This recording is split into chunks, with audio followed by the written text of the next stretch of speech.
El arcabuz.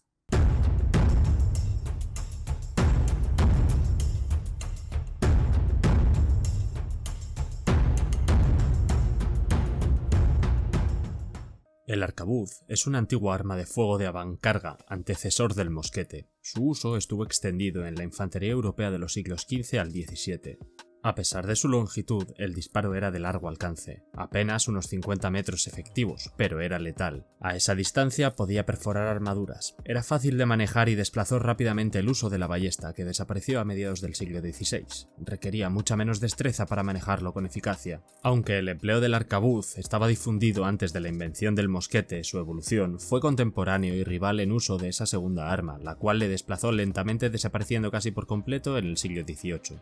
El primer uso documentado del término arcabuz se remonta al año 1364, cuando el señor de Milán, Bernabo Visconti, reclutó 70 archibuxoli, aunque quizás en este caso el término arcabuz se usa solo como sinónimo de cañón de mano, ya que el arcabuz se desarrolló más adelante. El primer uso a gran escala del arcabuz en un ejército europeo tuvo lugar en Hungría, bajo el reinado del rey Matías Corvino. Después de la caída de Constantinopla en 1453, el rey Corvino, preocupado por la presión que pudieran ejercer los otomanos, reunió en torno a él a lo mejor de las diferentes tropas mercenarias que pudiera ofrecer Europa, ya fuera en referencia tanto a las tácticas de guerra como al nuevo armamento militar. Si bien el uso del arcabuz en las batallas a campo abierto no fue decisivo sino hasta finales del siglo XV e inicios del XVI, Corvino supo reconocer, al igual que los generales chinos de la dinastía Ming, la importancia del uso masivo del arcabuz, lo que se refleja en el número de arcabuceros reclutados, ya que eran 1 de cada 4 soldados.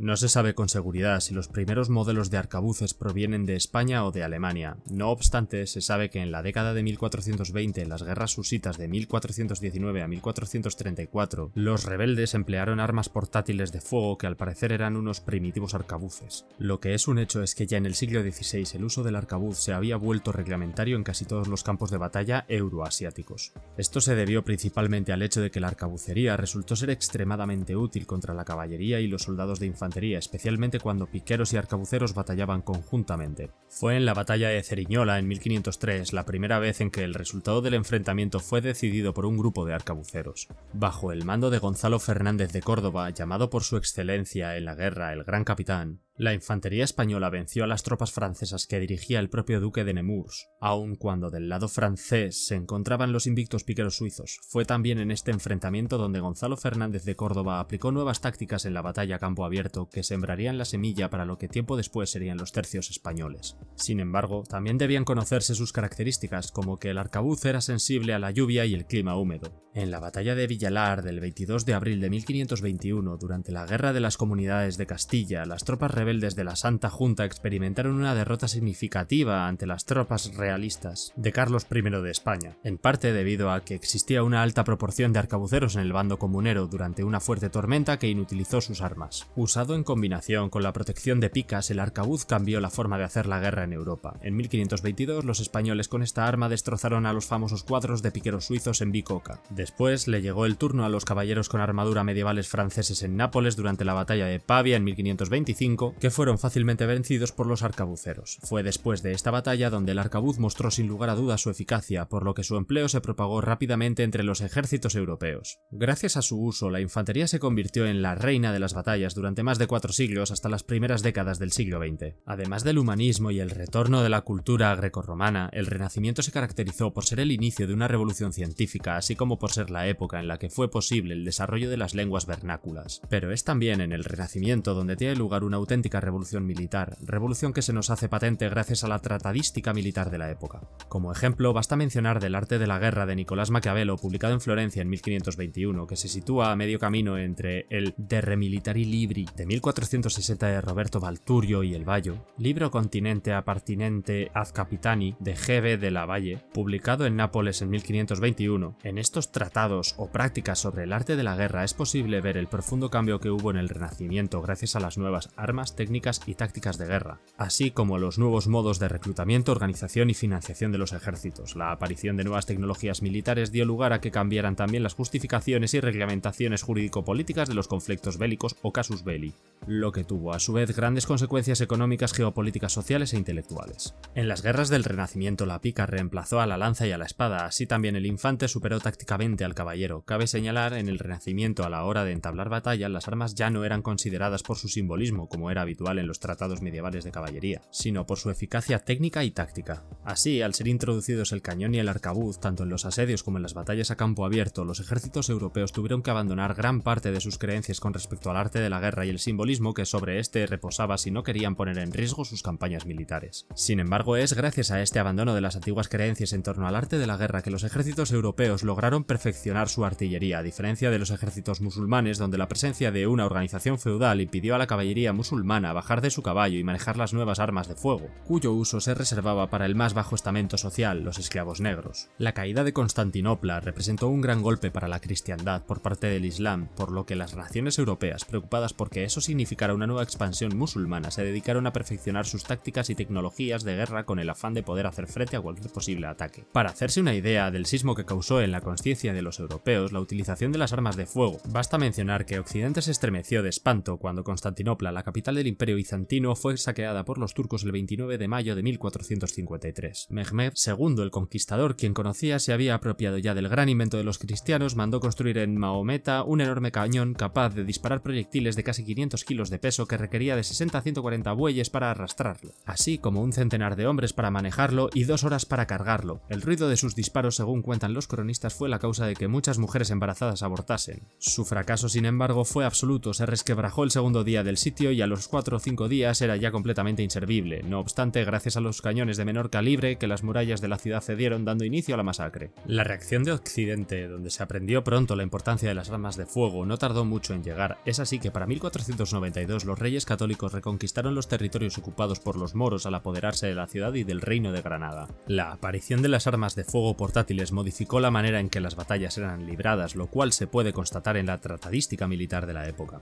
En el caso del arcabuz, su aparición estuvo acompañada de un imaginario en el que más de las veces se le consideraba como un fruto del ingenio del diablo, como un invento que por la facilidad con la que arrebataba una vida solo podía provenir del infierno mismo. En el propio Quijote, en el capítulo que trata del curioso discurso que hizo Don Quijote de las armas y las letras, Cervantes pone en labios de Don Quijote la opinión de la preeminencia de las armas contra las letras, arguyendo que el oficio de soldado, a diferencia del de los letrados, juristas y abogados, es tanto más penoso y mal pagado cuanto que a cada batalla corre peligro de morir y subir a las nubes sin alas y bajar al profundo sin su voluntad, o bien de quedar estropeado de brazo y pierna. Así Cervantes, en su Cantar de las penurias e inclemencias que sufre el soldado al ser blanco de tanta arcabucería, dice lo siguiente: bien hayan aquellos benditos siglos que carecieron de la espantable furia de aquestos endemoniados instrumentos de la artillería, a cuyo inventor tengo para mí que en el infierno se le está dando el premio de su diabólica invención, con la cual dio causa que un infame y cobarde brazo quite la vida a un valeroso caballero y que sin saber cómo o por dónde en la mitad del coraje y brío que enciende y anima los valientes pechos, llega una desmandada bala, disparada de quien quizá huyó y se espantó del resplandor que hizo el fuego al disparar de la maldita máquina y corta y acaba en un instante los pensamientos y vida de quien la merecía gozar luengos siglos. Esta diabólica invención y maldita máquina a la que alude Cervantes es el arcabuz, que junto a los cañones formó parte indispensable de la artillería usada en los asedios y en las batallas a campo abierto, siendo estas últimas en las que demostró su preeminencia. Su aparición no solo significó el ocaso de la caballería, sino que corrió paralela a un profundo cambio en las estructuras de la sociedad. Las cualidades caballerescas que en la Edad Media se habían tenido en gran estima, como la destreza, el valor, el honor, entre otras, poco podían contra la artillería y la nueva infantería que combinaba el uso del arcabuz y la pica. Pronto la nobleza se vio obligada a redefinir su papel en la nueva sociedad y no cesó de maldecir la pólvora y el estaño, la primera por ser la que propulsaba los proyectiles de las armas de fuego y el segundo por ser el mineral que componía las balas que quitaban la vida de igual manera a un noble que a un artesano. El descontento hacia las nuevas armas de fuego era un tópico común en el Renacimiento, a tal grado que Sebastián de Covarrubias define en su Tesoro de la lengua castellana o española de 1611 arcabuz, arma forjada en el infierno, inventada por el demonio. Ahora vamos a entrar en detalle en las partes que conformaban esta arma. El arcabuz estaba formado por un cañón de hierro de una longitud aproximada de 1 metro y un calibre variable entre los 15 a los 20 milímetros, montado sobre un madero de aproximadamente 1,5 metros de largo, que normalmente era de cerezo o nogal. Se prefería la primera, pues el nogal era más pesado. La culata, en el siglo XVI se denominaba mocho, solía ser recta, no curva, ya que era mejor en el uso para los soldados. El cañón tenía en su parte posterior un orificio por el que se aplicaba en el momento del disparo la mecha encendida. En total el arcabuz llegaba a pesar entre unos 4 y 5 kilos. El mecanismo de disparo más corriente fue la llave de mecha, más utilizado en el siglo XVI y de pedernal, aparecida a mediados del siglo XVII. La llave de mecha empleaba una mecha lenta encendida colocada en un trozo de hierro a modo de palanca llamada serpentina, que al ser accionada por el gatillo introducía la mecha en la cazoleta llena de pólvora fina que se encontraba al lado del oído, donde se producía la llamarada que encendía la carga propulsora del cañón y disparaba la bala.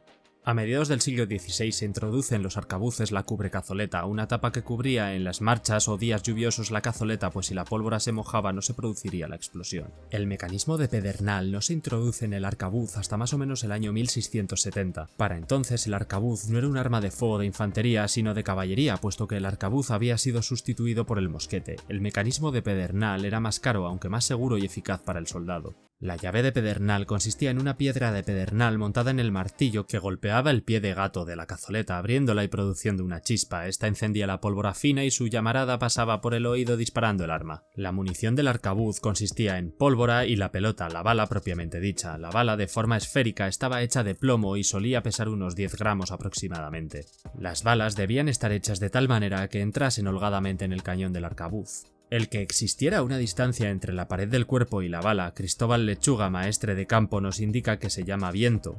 Ayudaba a que los gases que se producían en la explosión para expulsar la bala no obstaculizasen ni frenasen el disparo, ralentizando a la bala. La bala era introducida por el cañón como arma de avancarga, se metía mediante una baqueta de hierro que era usada como rascador para limpiar la pared interna del arcabuz y atacador para que llegase la bala a la recámara. Las balas eran hechas a veces por los mismos soldados, quienes adquirían plomo y una tenaza con la que se hacían las balas, pues tenían la forma. El soldado llevaba dos tipos de recipientes para la munición, un frasco donde se llevaban las pelotas y un frasquillo donde se llevaba la pólvora para cebar la cazoleta. En algunos casos se llevaban recipientes con la bala y la cantidad exacta de pólvora. Estos frasquitos en los tercios españoles eran 12 y los soldados los llamaban comúnmente los 12 apóstoles. Para accionar el mecanismo de mecha se llevaba una cuerda formada de lino o cáñamo, rebozada con agua y salitre para que cuando prendiera diera más fuerza en la explosión, pero esto ocasionaba que la cuerda se malgastara, pues ardía con rapidez. Para accionar el mecanismo de pedernal se llevaban varias piedras de pedernal que solían durar bastante. El alcance útil del arcabuz no superaba los 50 metros y habitualmente se prefería disparar a menos de 25 metros de distancia del enemigo, pero la evolución y mejoramiento del arcabuz dio más alcance efectivo. Se cree que a finales del siglo XVII podían alcanzar unos 200 metros. En ejércitos tan importantes como los tercios españoles, el calibre del arcabuz tenía que ser igual para todos los soldados, con el único objetivo de que pudieran intercambiar la munición los compañeros.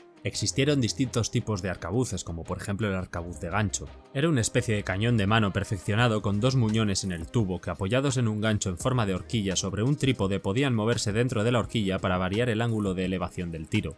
Su longitud era de 129 a 171 centímetros y su peso de 24 a 28 kilos. Lo manejaban dos hombres. Un autor extranjero dice que en 1411 lo emplearon por primera vez los franceses en el sitio de Arras. También existió otra variedad conocida como el arcabuz de mecha. Los primeros aparecieron a finales del siglo XV y se miraron como un prodigio, pero más tarde se vio que era muy difícil dispararlos poniendo la mecha encendida en el oído con la mano y se ideó hacerlo mediante un brazo accionado por resorte. A pesar de la aceptación que tuvo, tenían inconvenientes muy graves, pues la lluvia apagaba la mecha que el soldado debía mantener constantemente encendida y además era imposible intentar un ataque nocturno con arcabuceros porque la luz de la mecha se distinguía a larga distancia.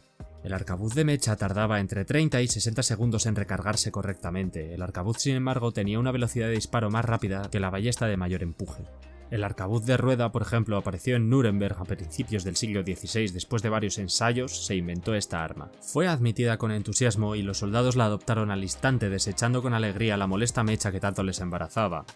Lo que hoy llamamos llave de rueda consistía en una rodaja de acero muy bien templado, la cual movida por un resorte giraba contra un trozo de pirita asegurado entre las quijadas de una especie de martillo y la fricción producía chispas que encendían la pólvora. Esta se echaba en una plancha cóncava que, mejorada después, tomó el nombre de cazoleta. La pesadez de esta arma, la lentitud con la que se cargaba, la facilidad con la que se iba el tiro y lo embarazoso que era el uso de la horquilla en que se apoyaba para dispararla y otros defectos notables, hizo que los soldados lo abandonasen por algún tiempo. Desde entonces, después de aligerar considerar su peso, la caballería ligera la admitió como su arma favorita por serle menos molesta que el arcabuz de mecha. Espero que os haya gustado el vídeo, si es así dejad un like y suscribíos al canal. Si queréis que hable de algún arma medieval en concreto o si algún dato no es del todo correcto, indicadlo en los comentarios o enviadme un email a medievalthings@gmail.com.